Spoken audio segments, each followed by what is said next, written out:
Ibanez just released some new guitars, one of which is this new S series model, the 520AH. This one has an ash body. This is the cosmic blue flat finish. It's got the usual very ergonomic S series stylings on here, a satin finished Wizard 3 neck with jumbo frets, a rosewood fretboard with some very understated dots on there. I love the stripped back finish of this guitar. It's not normally something I would associate with an S series model. Being a huge Frank Gambale fan, anytime I see an S series, I think of those very loud S series colors from the late 80s and early 90s. This one looks like that guitar kind of retired and took up surfing. It's got this weathered look about it. It's got the Ibanez 02 trem on there, some quantum humbuckers. There's a 5-way switch wired up to a master volume and a master tone.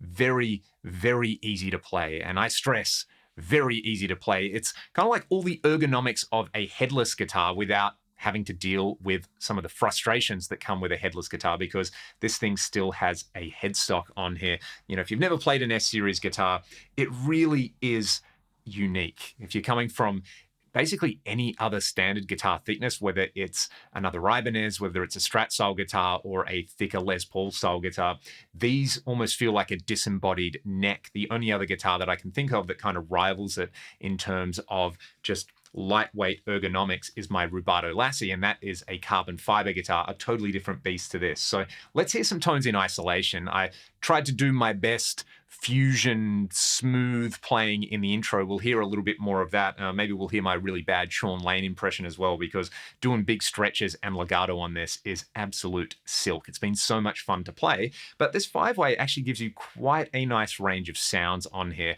I guess as we've come to expect with Ibanez, anytime they drop a new guitar in whatever series it is, you know it's going to play really well. You know it's going to be put together really nicely. I'm just kind of glad they are venturing into some new finish options here. I really dig this. Let's hear it.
If you're an S-Series fan, I think you're going to want to check one of these out regardless. It takes everything about the S-Series, like the ergonomics and the slick playability, up that extra little notch because of the satin finish on there. This really does feel like a player's guitar, and everything feels solid on it, especially the vibrato bar on here. I know people call it a trem, but let's face it, the effect that it is giving is called vibrato. We should normalize calling it a vibrato bar. Now, that's a discussion for another time. As I was saying, just moving these thumb screws on here feels very, very sturdy, very smooth.